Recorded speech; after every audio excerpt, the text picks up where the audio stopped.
लाखों दुख सहकर ये दिन अभी तक यूं ही बिताए। हे नाथ अब तो ऐसी दया हो जीवन निरंतक जाने न पाए। और प्यारे संत हुए पथिक जी महाराज, उनकी ये पंक्तियां हैं। भारत की धरती बहुत सलोनी धरती है, जो धरा ऋषियों को, मुनियों को, शूरों को, वीरों को, जागृत महापुरुषों को अपनी कोख से प्रादुर्भूत कर दे, है ना वो धरा। इसलिए अभी भारत माता की जय कही आपने। उस धरा ने ऐसी मनीषी, ऐसी संत शक्ति को प्रकट किया जिन्होंने जीने का मर्म बताया, सत्य का अन्वेषण, खोज।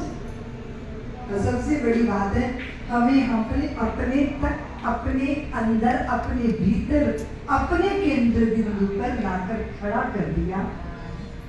आशीर्वाद है उनका, अनुभव है उनका, जिन्होंने अपने सुख स्वरूप को समझा।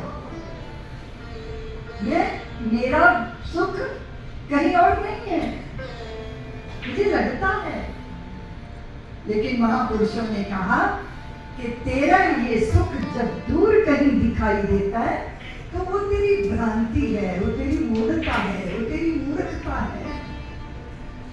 सुख कहीं बाहर नहीं है, वो न व्यक्ति में है, न परिस्थिति में है, न वस्तु में है।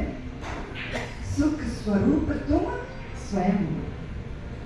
और जो ये समझ गया उसे समझ लेना चाहिए, मुझे आशीर्वाद मिल गए हैं, मैं आशीष का पात्र हो चुका हूं, क्योंकि ये मेरी भ्रांति टूट गई।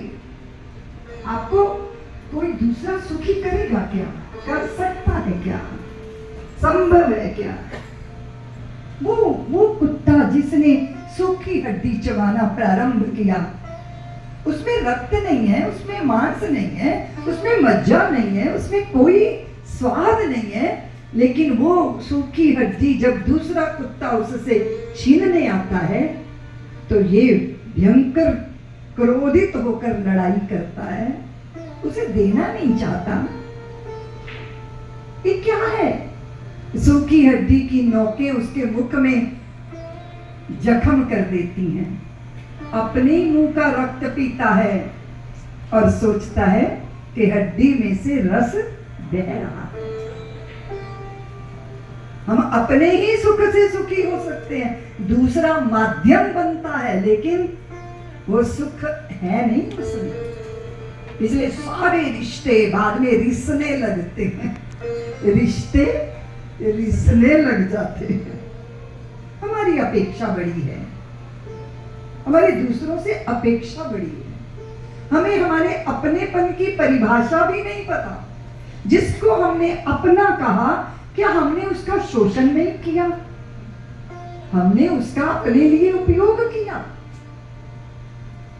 अंततोगत्वा फिर हमें समझ आता है कि हम सुखी तो स्वयं को ही करना चाहते हैं। इसलिए ये जो परोपकार का शब्द है ना, परोपकार, दूसरे पे उपकार किया।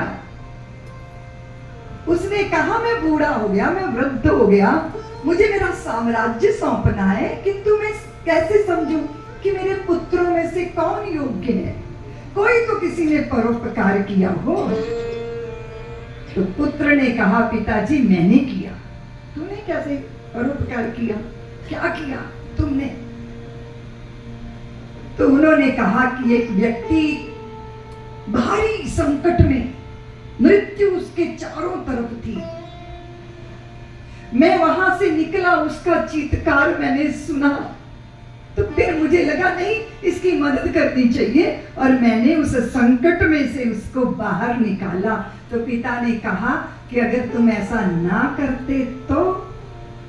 उसने कहा अगर मैं ऐसा ना करता तो मेरा मन ग्लानि से भर जाता, अपराध बोध से भर जाता, मैं अपने ही भीतर अपने आप को ही कोसता रहता। तो पिता ने कहा कि वो परोपकार दूसरे पे नहीं था, वो उपकार स्वयं पर ही था। तुम इसको परोपकार कहते हो? नहीं, ये अपने पे ही उपकार है। कोई नहीं परोपकार करता। किसी को प्रेम करते हो तो सुख आपको मिलता है कि नहीं? आपने किसी का हाथ पकड़कर बिना वजह जो चल नहीं पा रहा, उसका बैग उठाकर, उसका हाथ पकड़कर उसे लक्ष्य तक पहुंचा दीजिए। किसको सुख दिया आपने? अपने आप को सुख दिया। आप सेवा करो, पूजा करो, आराधना करो, प्रार्थना करो। किसके लिए? हम सुखी होना चाहते हैं। सुख हमारी चाह है, गहरी चाह है, और क्षणिक सुख नहीं, शाश्वत सुख।